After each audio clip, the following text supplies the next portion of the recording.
Hello, so today we're going to be going over a built diff game.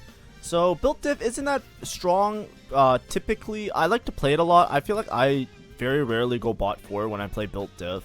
I find that's a very consistent 3rd/4th a lot of the time, as long as you have a good opener for it. So if you look here, I have a lot of unit pairs, and I also have an upgraded Warwick, which is why I decided to play towards built diff. We're going to see, I'm going to roll some of these augments. Long distance isn't that great. Molten Caramel, I don't have the best spot for it.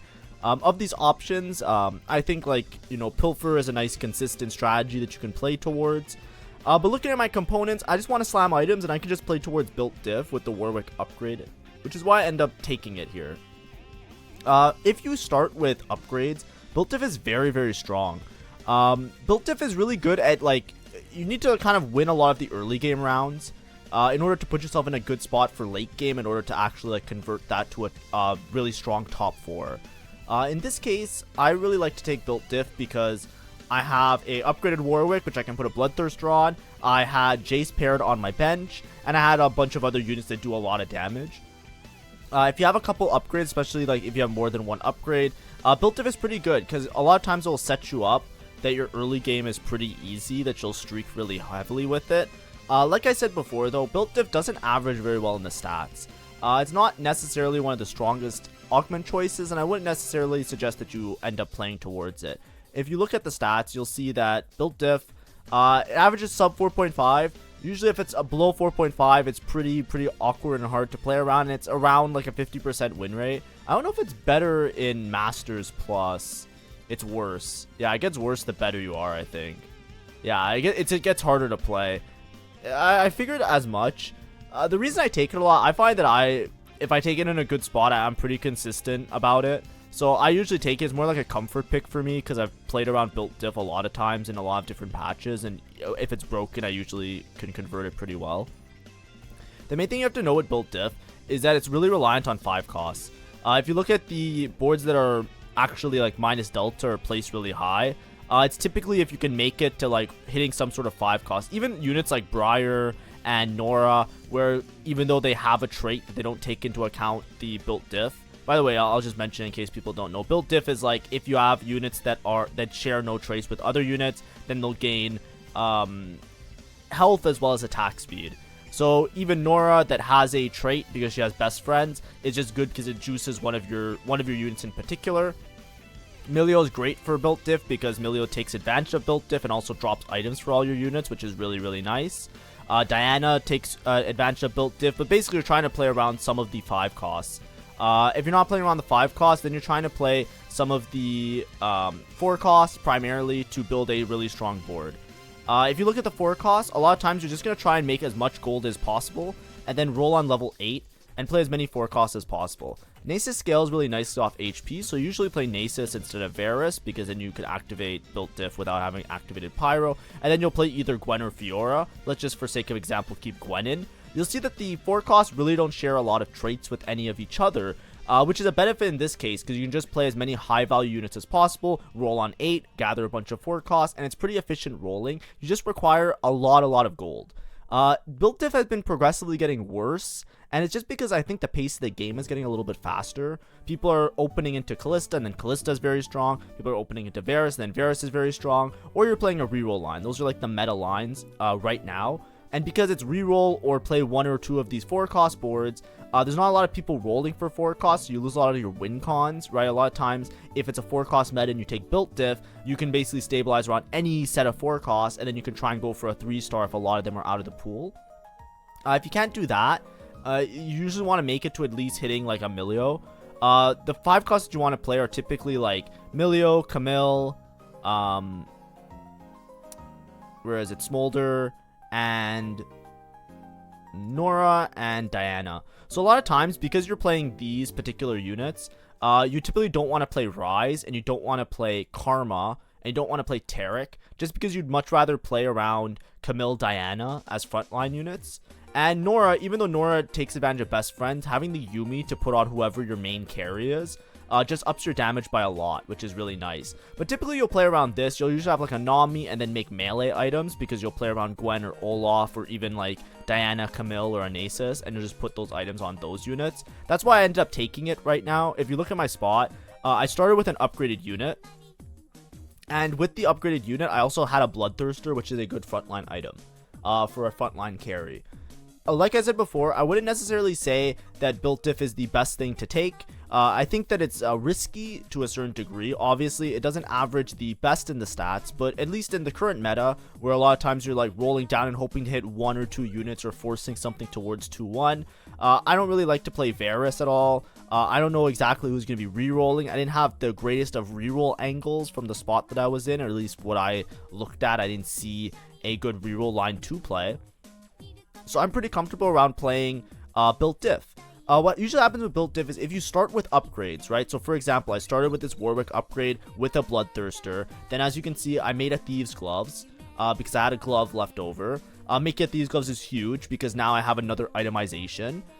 You really want a lot of items with this comp because built diff is enough of a combat augment. So afterwards, you just want like as many items as possible to itemize all of your different units as well as your carries. Because you're going to have so many upgraded forecasts. If they don't have items, they're kind of useless. But if you give them items, then they'll be like absolute monsters. If you see here, that's why Thieves Gloves is really good. I can just use it to itemize pretty much any forecast that I hit. Whatever I upgrade.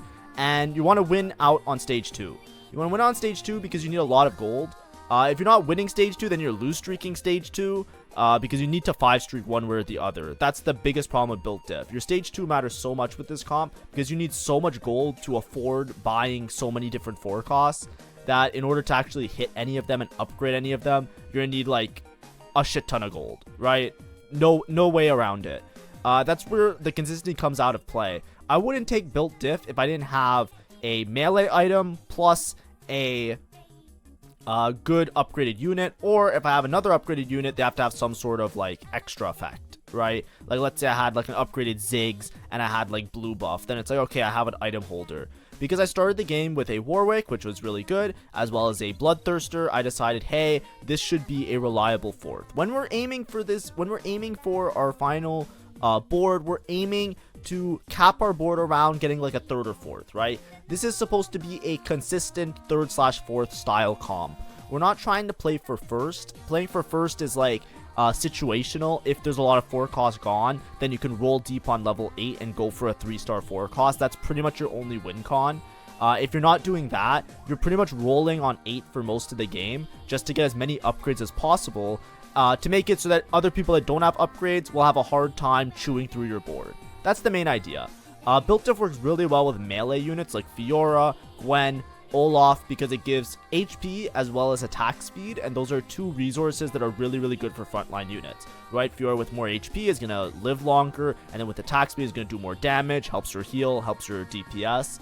It's just good for melee, so you should always think that you need a melee carry plus something else. And that melee carry could be Diana, it could be Camille, it can be Fiora, it can be Gwen, right? If we go back to the stuff, right? Your focus is always going to be towards itemizing one of these units.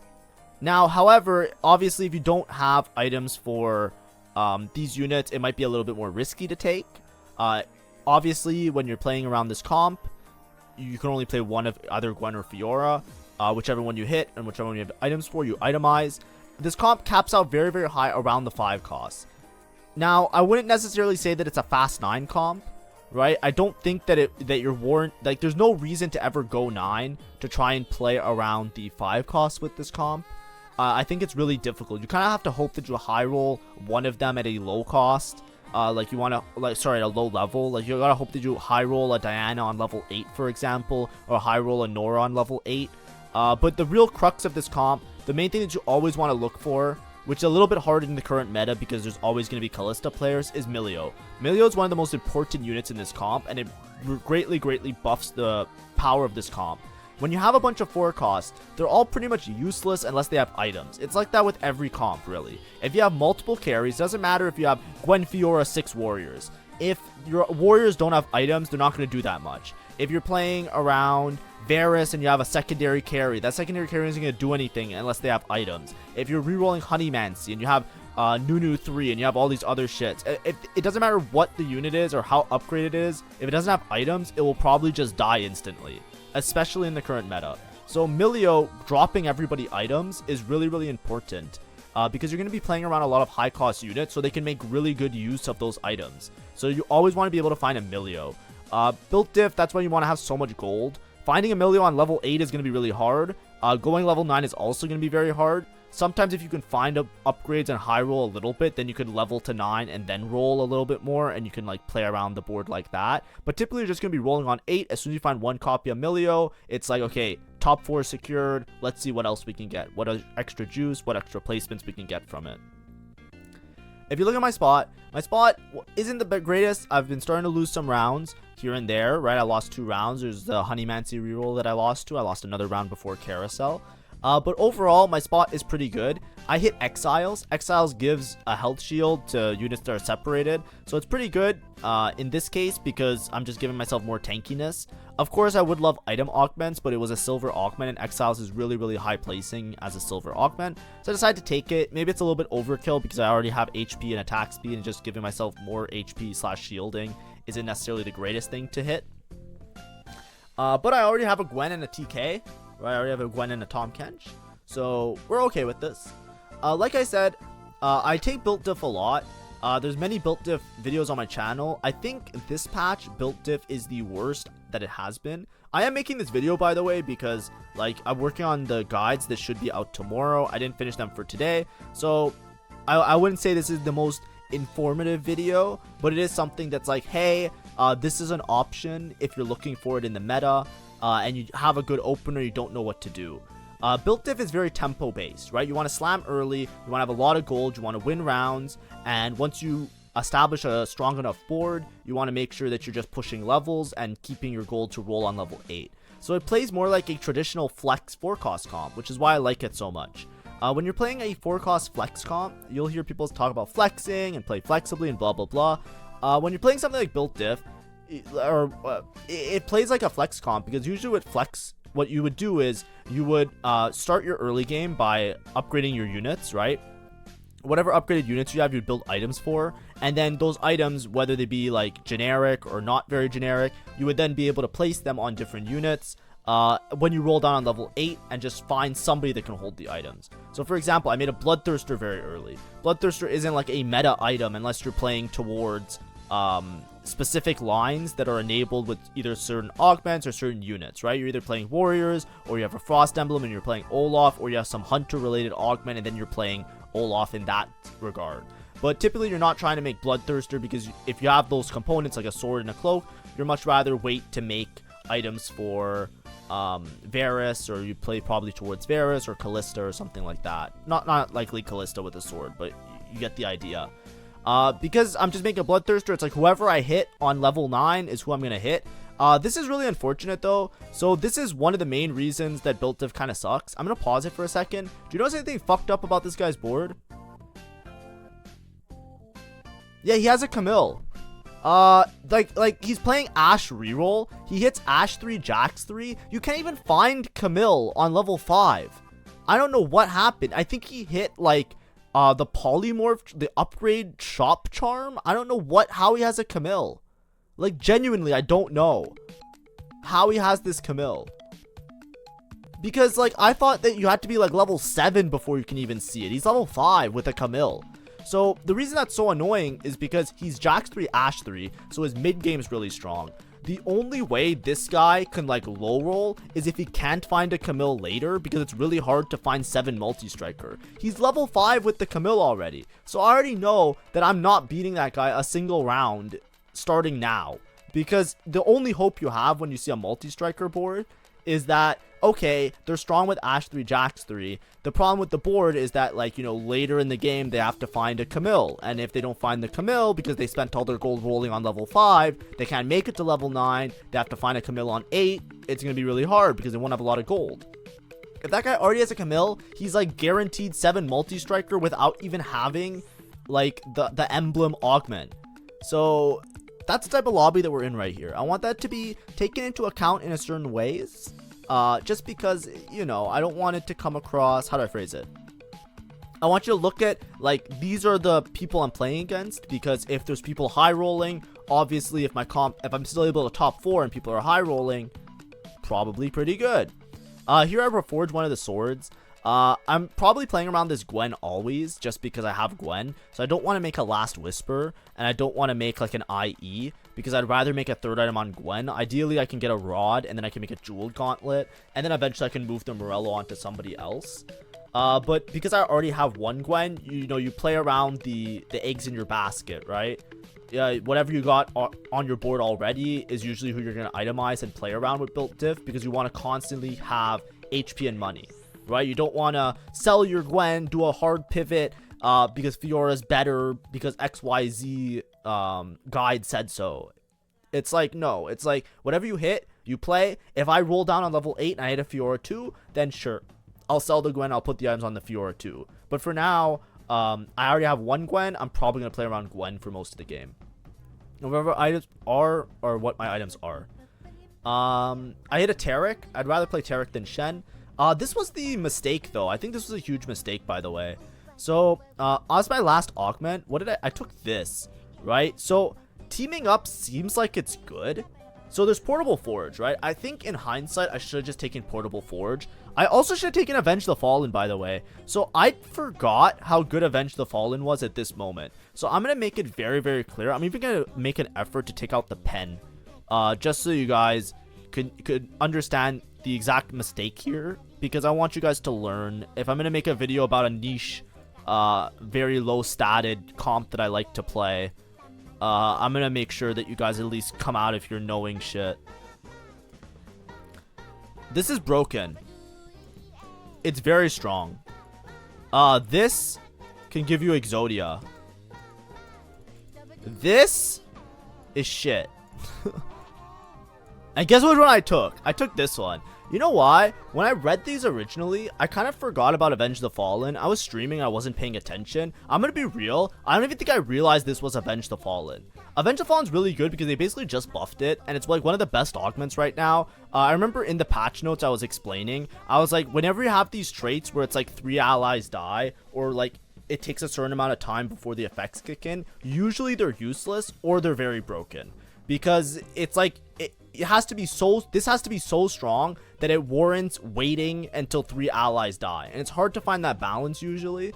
So Avenge the Fallen is really, really good in some comps, because obviously if you make it to like, you know, a couple units dying, like this is really good with like Callista Rakan, for example, right? Because with Callista Rakan, a lot of times Rakan and Callista will stay alive forever, and all the other shitters will die.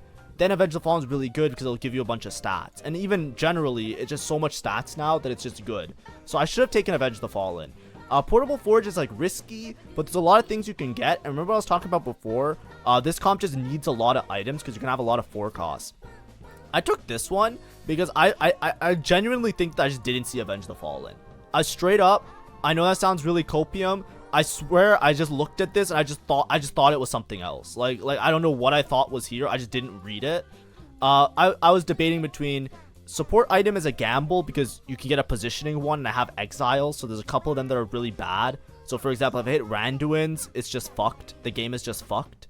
But I was like, is it more of a gamble than Portable Forge with 4 costs? And I was trying to think in my head, what 4 costs do I really care about and what items do I want? I was like, I'd rather just take the support item because at least it gives me 2 4-cost champions, which I will play immediately on my board, right? There's very few 4-cost champions I'm going to hit. I'm going to be like, ew, yuck, I'm not playing that on my board. So I said, I might as well just take this because even if the support item's ass, at least it's not as bad as having an ass or an artifact. I can at least, like, play the 4 costs. That's why I took it.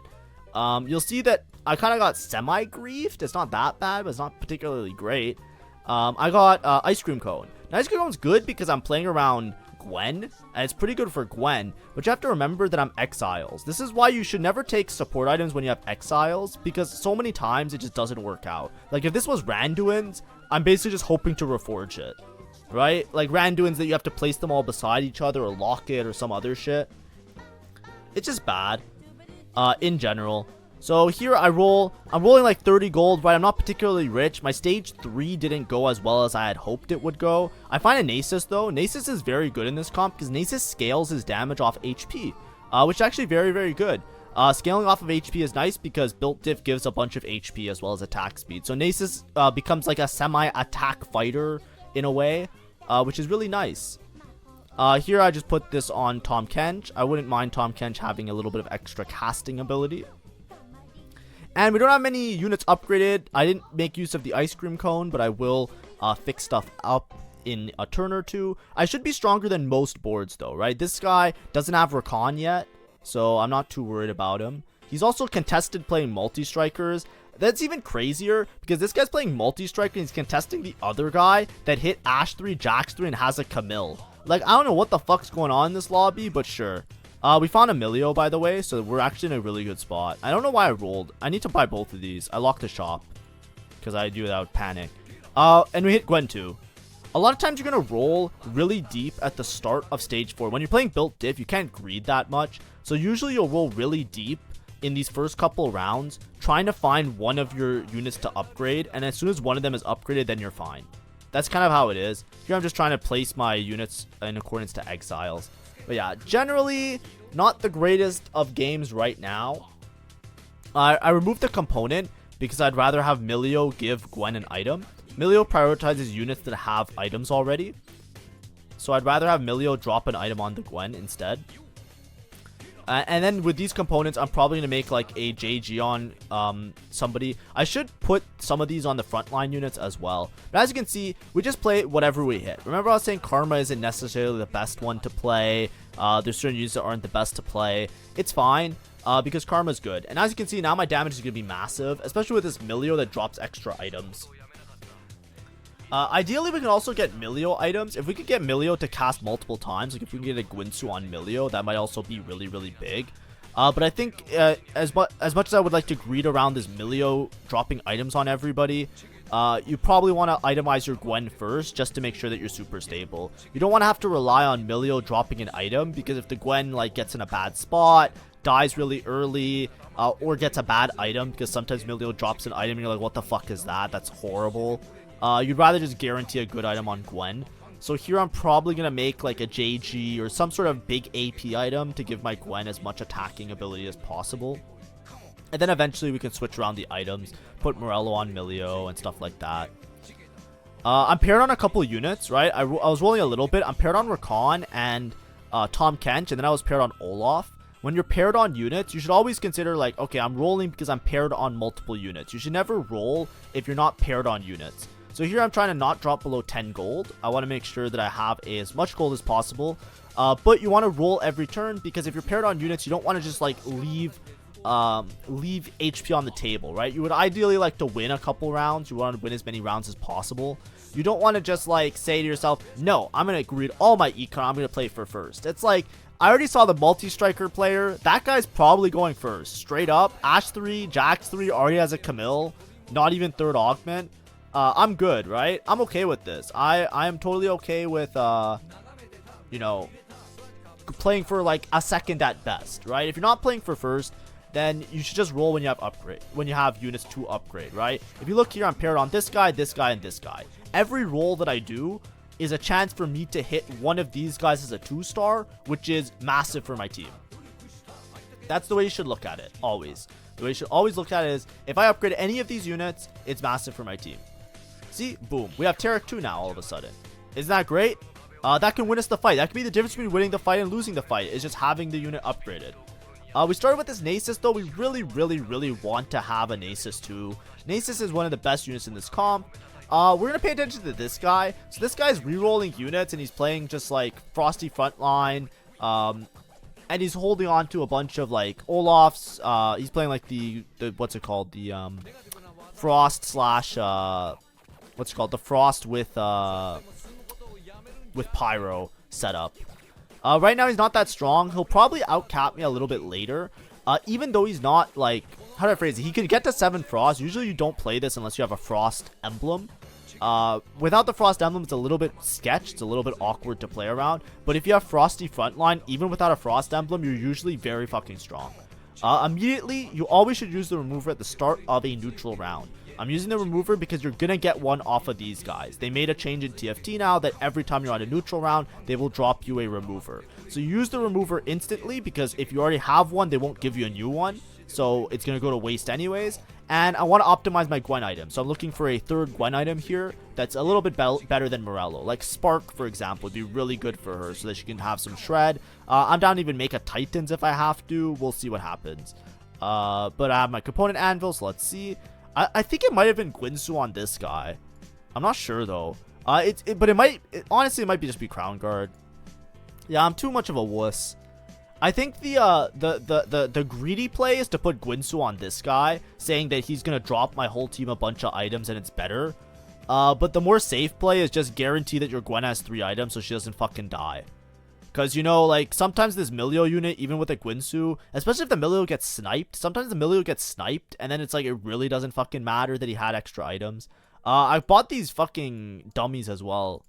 And it griefed my whole Exiles positioning, which was really, really scary.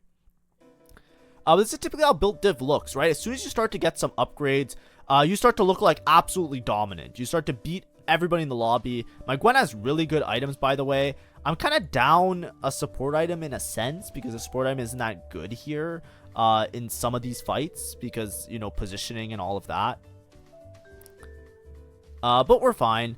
Well, we should be fine, is what I mean to say. I found a second Nasus, which is really good, so I'm probably just going to roll until I hit Nasus 2 at the minimum. I'm running out of things to upgrade, though.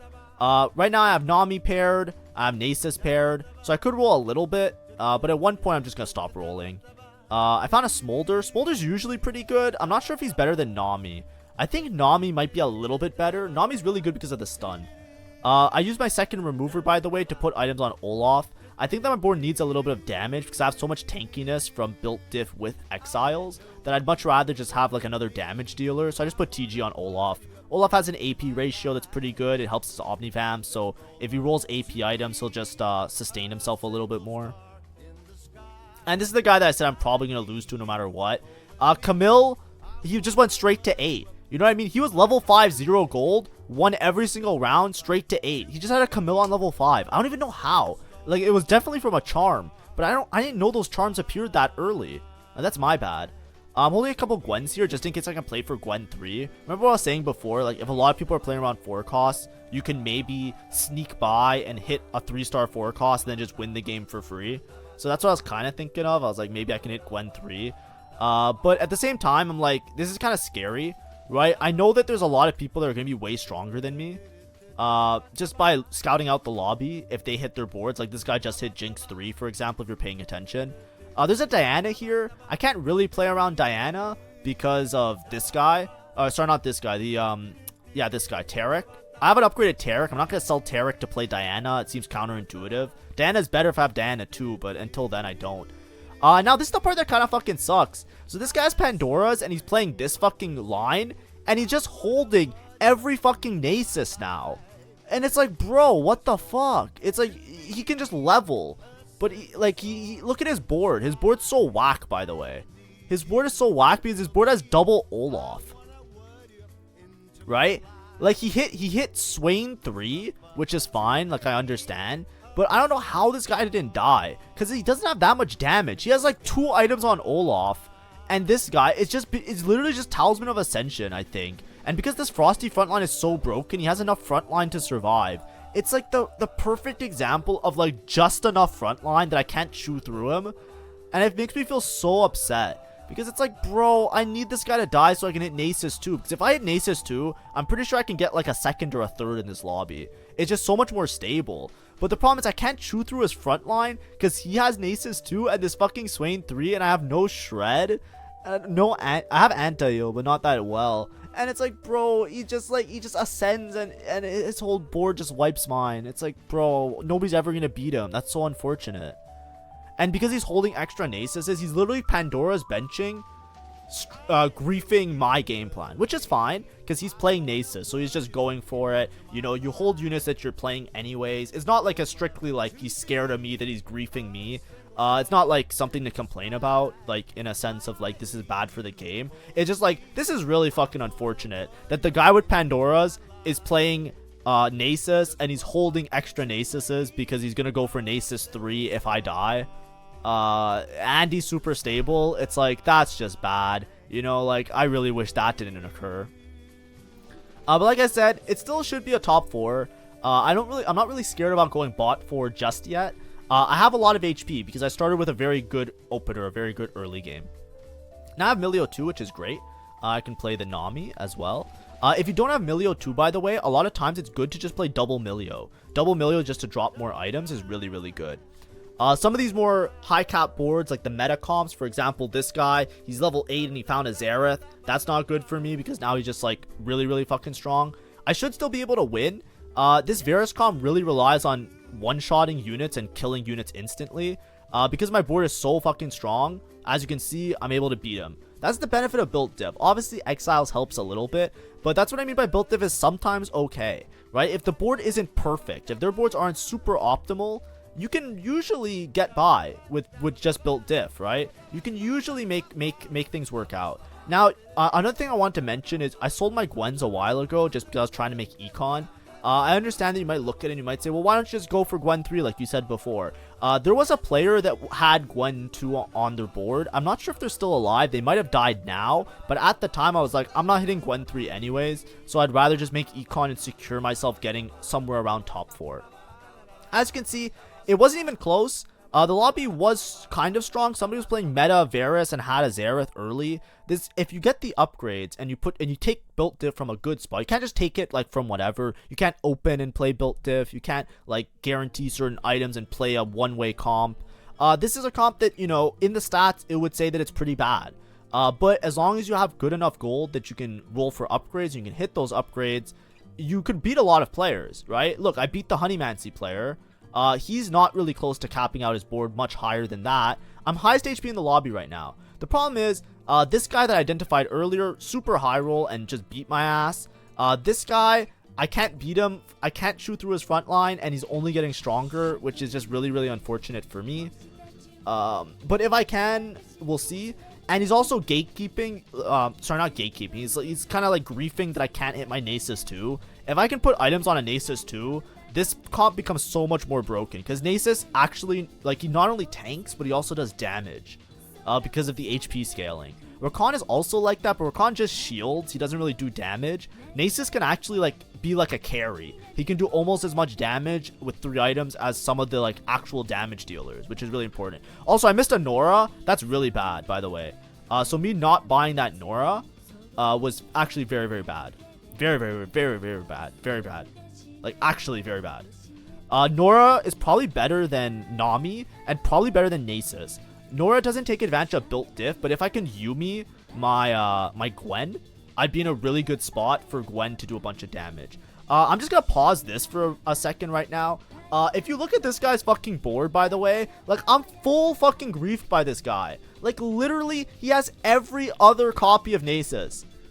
And I'm pretty sure he has every other copy of Olaf, right? He has 7 Olafs and 8 Nasuses. There's only 10 in the pool. He has every other copy of Nasus. It is so unfortunate. I literally can never hit this Nasus. So I should have literally put in Yumi instead of this guy, and I would have been in a much better spot. And like I said, the problem with this board right now is that this guy's been winning a bunch of rounds. He has pyro stacks. His Nasus is really hard for me to chew through. And the problem is, like, I can kind of keep up with the damage. It's just that as soon as the talisman ascends, I just fucking get deleted, which is just unfortunate. It's just really bad. So I lose against this guy. It's a bad loss. Yes, it is what it is. His board's way better than mine. I'm out capped, so it is what it is. I also wasn't able to go to 9 this game because of that, right? I just rolled really deep on a low level to make sure that I was as strong as possible. This guy straight to level 9. Arcana in. I told you he was just gonna win out. Like, he's the people he's losing to are the people I'm losing to. I could probably beat this guy though. This guy with 26 HP. But matchmaking has it, so I'm fighting the multi-striker player. I don't do well. My comp is kind of like very slow burn stall. Whenever you're playing around Gwen does more damage as the fight goes on. So whenever you have these fights, like for example this guy that has Talisman of Ascension, or this guy who has a Gwinsu Ash 3, what ends up happening is by the time my Gwen starts to do damage, this dude has ramped up high enough that the rest of my board is dead, which is just unfortunate. Also has Camille with 3 items. As you can see, look, my Gwen's starting to do damage, right? My Gwen's starting to kill things, but the Ash is already ramped up. It just deletes the rest of my board. This could have been an easy third if I played a little bit better. I think putting in Nora would have been a lot better in some spots, and putting in Sorry, putting in Nora, selling the Nasus, and then maybe stabilizing, maybe not rolling as deep as I was in some of the rounds. I was a bit scared. If I was able to make it to 9, I could probably get much higher. But obviously, like, you know, this guy, kudos to him. Very strong board. Frosty frontline, very strong. Obviously, you should take it. High roll multi-striker player, and then I just bled out because I just didn't have enough HP. I'm pretty sure I beat this guy's board, so if I fought this guy, it would have been a guaranteed third. But that's not even bad, right? The way that I look at it is, this is how I usually play built diff, and this is what happens a lot of the time. Now, maybe I'm just high rolling every single time I click built diff, but in most of the cases, whenever I take built diff, I run myself into a spot that's very similar to that, right? I basically play the game. If I have a really strong opener, I take built diff. If I have, strong opener with melee items, right? So in this game, I started with Warwick. I started with Warwick upgrade. And I had a Jace pair on bench, so if I hit Jace 2, I knew that I'd be in a good spot. Slam TG. Just play super tempo, like as if you're playing like an AD or AP flex, right? And then whatever you hit, you just build around. You roll until you get at least one upgrade, which you should find at least one somehow. Stabilize around it, then keep rolling on 8. Don't try and greed to go 9, and you usually could go top 4 with it. Now, obviously, the comp is very like, hey, you know, like, why would you take a comp if you can only get a top 4 with it? It's like, listen, when you're climbing, top 4 is pretty good to me, right? I'm okay to just take something and just get a 4th, right? I'm very happy like that. Let the other Varus players play Varus. Let the Kalista players play Kalista. Let them all contest each other, right? Have fun, right? Anyways, hopefully this was informative and fun. I make a couple built diff videos. I think I make one every patch. It's just because I play it so much. So whenever I look at my VODs and I run out of VODs, eventually it's just a built diff VOD because I play it so much. So, you know, it is what it is. But thank you. Thank you for watching. Tomorrow is going to be a guide day, everybody. Be ready. Be ready. I'm going to do the forecast guide, and then I'll try and do the reroll guide for the day after. I won't be streaming tomorrow also, just because I'm going to be out, just the same as today. So then I'm going to be back to streaming on Tuesday, and then this week it'll be pretty light on content after the guides, just because I'm probably not going to play too much. I'll try and make a bunch of content on Wednesday for the rest of the week, but I'm going to be out later in the week as well. But everybody who watched the videos, thanks for the support, thanks for watching, and hopefully this was somewhat fun or somewhat enjoyable. Thank you for watching, and have a great day.